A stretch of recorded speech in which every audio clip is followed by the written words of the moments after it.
தேவன் உங்களோடு இருந்தால்தான் வாக்குத்தத்தம் நிறைவேற்றப்படும். அல்லேலூயா. அப்ப முதல்ல தேவன் இந்த களஞ்சியத்துக்குள்ளே வர்றதுக்கு என்ன வழின்னு பார்க்கணும். இன்னைக்கு என் களஞ்சியம் எப்படி இருக்கு?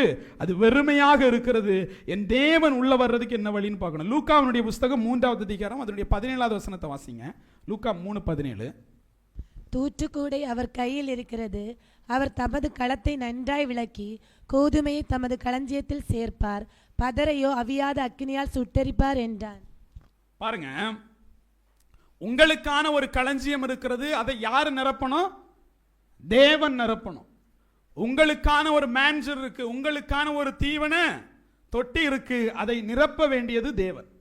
தேவனுக்குன்னு ஒரு களஞ்சியம் இருக்கு. தேவனுக்கு என்ன இருக்கா? ஒரு களஞ்சியம் இருக்கு. இந்த வசனத்தின்படி நீங்க பாத்தீங்கன்னா, தூற்றுக்கூடை அவர் கையில் இருக்கிறது.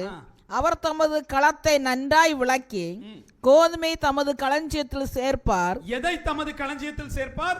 கோதுமையை தமது களஞ்சியத்தில் சேர்ப்பார், பதரையோ அவியாத அக்னியால் சுட்டரிப்பார் என்றார். பாருங்க, தேவனுக்கு ஒரு களஞ்சியம் இருக்கு, உங்களுக்கெல்லாம் ஒரு களஞ்சியம் இருக்கு, அதை தேவன் நிரப்ப வேண்டும். தேவனுக்கு ஒரு களஞ்சியம் இருக்கு, அது கோதுமையால் நிரப்பப்பட வேண்டும். பதரையோ அக்னியிலே சுட்டரிப்பார். யார் அந்த கோதுமை? தேவனுடைய வார்த்தைக்கு கீழ்ப்படியவர்கள் தான் யாரு? இந்த கோதுமையாக இருக்கிறார்கள். அதான் வேதவசனம் ஒரு ஓமையாக சொல்லுது. கோதுமைங்கிறது யாரு? தேவனுடைய வார்த்தைக்கு கீழ்ப்படிந்து இருக்கக்கூடிய ஜனங்கள் என்று சொல்லுகிறார். அப்படி என்று சொன்னால் ஒரே விஷயம் தான், உங்களுடைய களஞ்சியத்தை தேவன் நிரப்ப வேண்டும். தேவனுடைய களஞ்சியமாகிய பரலோக ராஜ்யத்தை நீங்கள் நிரப்ப வேண்டும். அல்லேலூயா. இப்ப எத்தனை பேர் தேவனுடைய களஞ்சியத்தை நிரப்புவதற்கு நான் போறேன்னு சொல்லிட்டு தயாரா இருக்கிறோம்? அவர் உங்களுடைய களஞ்சியத்தை நிரப்ப அவர் தயாராக இருக்கிறார். அவர் இரத்தத்தை சிந்தினார், உங்களுக்காக ஜீவனை கொடுத்தார், என்னை ஏற்றுக்கொள் என்று சொன்னார். நீங்கள் பாவத்தை விட்டு அவரை ஏற்றுக்கிட்டீங்கன்னா உங்க களஞ்சியத்தில் தேவன் இருப்பார். தேவனுக்குன்னு ஒரு களஞ்சியம் இருக்கு, அது பரலோக ராஜ்யம். அந்த பரலோக ராஜ்யத்தில் கோதுமைகளால், பதர்கள் அல்ல, பாவிகள் அல்ல, பரிசுத்தவான்களாகிய நீங்கள் அதை நிரப்ப வேண்டும் என்று சொல்லி தேவன் திட்டமிடுகிறார்.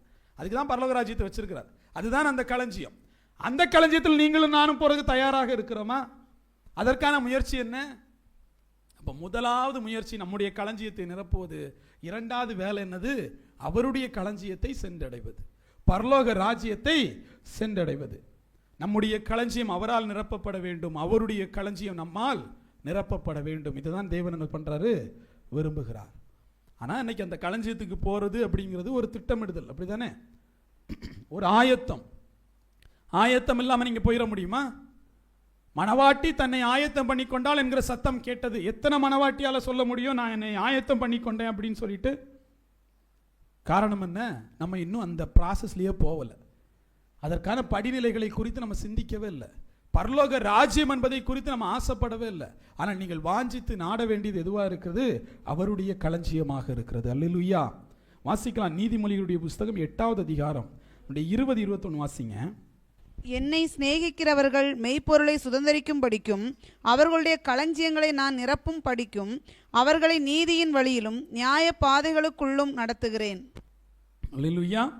என்னை சிநேகிக்கிறவர்கள் மெய்ப்பொருளை சுதந்தரிக்கும் படிக்கும், அவர்களுடைய களஞ்சியங்களை நான் நிரப்பும் படிக்கும், அவர்களை நீதியின் வழியிலும் நியாய பாதைகளுக்குள்ளும் நடத்துகிறேன்.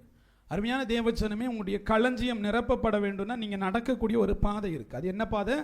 நீதியின் பாதை என்று சொல்லி வேதம் சொல்லுகிறது. ஒரு வசனம் இவ்விதமாக சொல்லும், நீதியின் பாதையில் ஜீவன் உண்டு, அந்த பாதையில் என்ன இல்லை? மரணம் இல்லை என்று சொல்லி. அப்ப நீங்களும் நானும் எந்த பாதையில நடக்கணும்? நீதியின் பாதையில நடக்கணும். நீதியின் பாதையில நீங்களும் நானும் நடக்கிறது தான் நம்மளுடைய களஞ்சியத்தை நிரப்புவதற்கான வழி, அவருடைய களஞ்சியத்தில் சென்றடைவதற்கான வழியாக இருக்கிறது. எத்தனை பேர் நீதியின் பாதையில நடந்துகிட்டு இருக்கிறோம்? அல்லேலூயா. நீதியின் பாதையில நீங்களும் நானும் நடக்கணும் அப்படின்னாலே அவரை சிநேகிக்கிறவர்களாக இருக்க வேண்டும். யாரை சிநேகிக்கணும்? தேவனை சிநேகிப்பவர்களாக இருக்க வேண்டும். நம்முடைய சிநேகம் எங்க இருக்கு? தேடி கண்டுபிடிக்கணும். எங்கிட்ட எல்லாமே போயிட்டு இருக்கோம், இந்த பக்கம் அந்த பக்கம். நாளுக்கு ஒவ்வொன்றின் மீது ஆசை வரும். இன்னைக்கு எழுப்பிட்டோன்னா ஒரு இது மேலே ஆசை, நாளைக்கு எழுப்பிட்டோன்னா இன்னொரு இது மேலே ஆசை. ஆனால் எனக்கு என்ன வேணும்? எல்லாம் நடக்கணும். நான் ப்ரேயர் பண்ணிட்டேன்னா அடுத்த நிமிஷம் தேவன் கொடுக்கணும், அடுத்த நிமிஷம் கொடுக்கணும். இல்லைன்னா என்னது? என்ன தேவன் நீங்க அடப்புவாங்கப்பா, அவன்லாம் சும்மாவே கேட்குறான் கொடுக்குறாங்க அவங்க கடவுள், நீங்களாம் நான் இவ்வளோ கேட்டும் கொடுக்க மாட்டேங்கிறிய அப்படின்னு தேவன்ட்ட. இல்லையா? ஆனா அவனிடத்தில் இருக்கக்கூடிய விசுவாசம் நம்ம இடத்துல இருக்குன்னு நினைக்கிறீங்களா நீங்க? அவன் தேவனுக்கு கொடுப்பதை போல் நீங்க கொடுக்கறீங்கன்னு நினைக்கிறீங்களா? அவன் இல்லாமையில் கொடுக்க பழகுவான். இறைவனே இல்லாத போதிலும் கூட நீங்க பார்த்துருக்கிறீங்கல்ல, எலியா தீர்க்கதரிசியும் போய் நிற்கிறாரு, பாகால் தீர்க்கதரிசிகளும் போய் நிற்கிறாப்புல. எலியா தீர்க்கதரிசியினுடைய ஆராதனை எவ்வளவு நேரம் நடந்துச்சு? அது சாயங்காலம் நேரம் நடந்துச்சு. அவன் பாவம் ரொம்ப. நான் என்ன சொல்ல வரேன்னா, அவனுடைய அர்ப்பணிப்பு அதிகம்ங்கிறேன். பலன் இல்லை, ஆனா அர்ப்பணிப்பு அதிகம் இல்லை. காலையில இருந்தே கத்துறான் சாயங்காலம் வரைக்கும். நேர அளவிடல பார்த்தா கூட அவன் நிறைய செலவிடுறானா இல்லையா? அப்படித்தானே? ஆனால் நம்ம என்ன அப்படின்னா, தேவ சமூகத்தில் போடக்கூடிய எஃபோர்ட்டுங்கிறது அவங்கள விட ரொம்ப கம்மியா இருக்கு. தேவன் வெளிப்படணும். எலியா என்ன பண்ணாரு? போய் பலிப்பிடத்தை கட்டினார். அவனுக்கு தெரியாது எந்த பலிப்பிடத்தை எப்படி கட்டணும்னு தெரியாது. அங்க காளை வேணும்னு அவனுக்கு தெரியாது. தேவ சமூகத்தில் காளையை வெட்டி துண்டு துண்டாக அர்ப்பணித்து தேவனை கூப்பிட்ட போது அவர் தேவன் அதனால பதில் கொடுத்தார். ஆனா பாகால் தீர்க்கதரிசி எப்படியா? அவன் பாட்டு கத்திக்கிட்டு இருக்கான், கடைசி வரை கத்திட்டு இருக்க வேண்டியதுதான். ஆனால் நீங்களும் நானும் அப்படிப்பட்ட தேவனை ஆராதிக்கல. அவர் வானங்களை திறந்து பதில் கொடுக்கிற தேவனாக இருக்கிறார். எலியாவுக்கு பதில் கொடுத்தார் என்று சொன்னால் அவன் தேவனை அறிந்திருந்தான், தேவ சமூகத்தில் ஆராதித்துக் கொண்டிருந்தான். இன்னைக்கு நீங்களும் நானும் தேவனை எப்படி ஆராதிக்கிறோம்? 10 கொட்டாவியோட அப்படி ஒரு ஆராதனை. அது எப்படி ஒரு ஆராதனை எனக்கு தெரியலையே. இதே நேரத்தில் ஒரு சினிமா கொட்டகையில் கொண்டு போய் உட்கார வச்சிங்கன்னா எப்படி இருக்கும்? அந்த 3 மணி நேரம் எப்படி இருக்கும் யோசிங்களேன். ஐயா ஜாலி அப்படிங்கிற மாதிரி இருக்கும். அப்படி தானே இருக்கு. ஆனால் அதே நேரத்தில் தேவ சமூகத்தில் வந்து உட்கார்வதில்லை. அது என்னன்னே தெரிய மாட்டேங்குது. முதல் 10 நிமிஷம் ஒரு எனர்ஜெட்டிக்காக அப்படி பார்ப்போம், அப்படியே சொங்கி போயிடுறது. கடைசி அந்த 1 மணி நேரம் முடியும் போதெல்லாம் தட்டி எழுப்பணும். முடிஞ்சிச்சுப்பா, எலும்பு கிளம்பு, வீட்டுக்கு போனோம்ல அப்படின்ட்டு அந்த அளவுக்கு ஆயிடுறோம். ஆனால் வசனம் கொஞ்சம் கஷ்டமாக தான் இருக்கு. கேட்கணும்ல, கேட்கவே கஷ்டப்பட்டு அதுபடி நடக்கிறது, அதெல்லாம் ரொம்ப கஷ்டம். அப்போ எதுக்கு நம்ம இதெல்லாம் கடைப்பிடிக்கிறோம்? அது ஒரு கடமைக்கு. தேவன் என்ன பண்ணலான்னா, சர்ச்சுக்கு போனவங்களுக்கு கொஞ்சம் கம்மியாக தண்டனை கொடுக்கலாம்ல, இல்லையா? வாய்ப்பு இருக்குல்ல. அந்த மாதிரி ஏதாவது ஒரு கேட்டகரியில் எங்களுக்கு தனியாக ஒரு ஸ்பெஷலாக ப்ரிவிலேஜாக கொடுப்பாரு. நீங்கள் கஷ்டப்பட்டு ஒவ்வொரு ஞாயிற்றுக்கிழமையும் யாஷுவாவை ஆராதித்தீர்கள், அப்போ கூட தூங்கி தூங்கி ஆராதித்தீங்கன்னா அவர் சொல்லுவார். அப்படி தானே சொல்லுவார். பாருங்க, இந்த இடத்தில் தேவ சமூகத்தில் ஆராதனை என்பதை எலியா என்ன பண்ணாரு? முறையா பண்ணாரு. தேவ சமூகத்தில் என்ன கிடைச்சிச்சு? பதில் கிடைச்சிச்சு. இன்னைக்கு உங்களுக்கும் எனக்கும் பதில் கிடைக்கவில்லை என்று சொன்னால், இந்த லூக்காவுடைய புஸ்தகம் 2:12 நம்ம வாசித்தது மாதிரி, பிள்ளையை துணிகளில் சுற்றி முன்னணியிலே கிடைத்திருக்க காண்பீர்கள். முன்னணியில், களஞ்சியத்தில், தீவன தொட்டியில், மேன்சர்ல நம்ம கடத்தி இருக்கிறத காண்கிறோம். இதுவே உங்களுக்கு அடையாளம் என்றான். இதுவே உங்களுக்கு அடையாளம். அல்லேலூயா. தேவன் இருக்கிறார் என்பதற்கு எதுதான் அடையாளம்? உங்களுடைய களஞ்சியத்தில் தேவன் இருக்கிறார் அப்படிங்கிறது தான் தேவன் பிறந்துட்டாருங்கிறதுக்கு அடையாளம். உங்களை எல்லாம் பார்க்கிறாரு மேய்ப்பர்கள் வந்து தேவன் எங்கு பிறந்திருக்கிறான்னு பார்க்கிறாரு. ஒவ்வொரு ஆளுடைய களஞ்சியத்தை பார்க்கிற போது எங்க போய் கண்டுபிடிக்கிறது சொல்லுங்க? ஏன்? வெறும் தீவன தொட்டி தான் இருக்கு, வெறும் களஞ்சியம் தான் இருக்கு. உள்ள யாரை காணல? தேவனை காணல. இந்த வார்த்தை யாருக்கு சொல்லப்பட்டதுன்னா, மேய்ப்பர்களுக்கு ஒரு அடையாளமாக சொல்லப்படுது.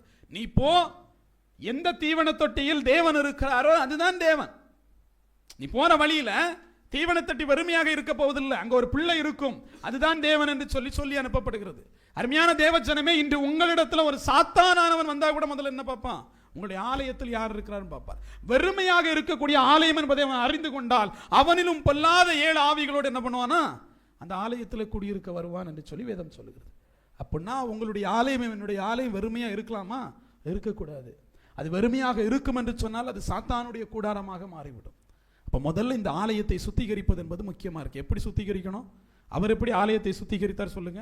சாட்டை எடுத்து முதல்ல தூக்கி போட்டு அடிச்சார். அப்படித்தானே? விற்கிறதுக்கும் வாங்குறதுக்குமான இடம் இது இல்லைன்னு சொல்லிட்டு இருதயம் முதல்ல ரொம்ப தெளிவாக இருக்கணும். உலகத்திற்கானது எது, என்னுடைய ஆத்மாவுக்கானது எது என்று சொல்லி. உலக பசிக்கானதை சம்பாதிக்கிறோம், சாப்பிட்றோம். ஆனால் ஆத்ம பசிக்கான தேவ வார்த்தையை, ஜெபத்தை, உபவாசத்தை என்னைக்கு பண்ணியிருக்கிறோம்? ஆனால் நம்முடைய ஆத்மா இந்த உலகத்தோடு உலகமாக அல்லது மண்ணோடு மண்ணாக மக்கி போவதில்லை. அது தேவ சமூகத்தில் போகிறதாக இருக்கிறது. உடைய கண்ணின் காட்சிகளின்படி உன் எண்ணங்களின்படி நட, ஆனால் இவைகள் எல்லாவற்றின் நிமித்தம் தேவன் உன்னை நியாயத்தில் கொண்டு வந்து நிறுத்துவார் என்பதை அறி என்று சொல்லி வேதம் சொல்லுது. என்ன வேணாம் செய், ஆனால் இறுதியில் ஒரு நாள் இருக்கு, தேவனுக்கு முன்னாடி நின்று என்ன பண்ணணும்? இது எல்லாத்துக்கும் கணக்கு கொடுக்க வேண்டும் என்று சொல்லி வேதம் சொல்லுது. அப்படிப்பட்ட ஆத்மாவை பாதுகாக்க நான் இன்னைக்கு வரைக்கும் என்ன செஞ்சிருக்கிறேன்?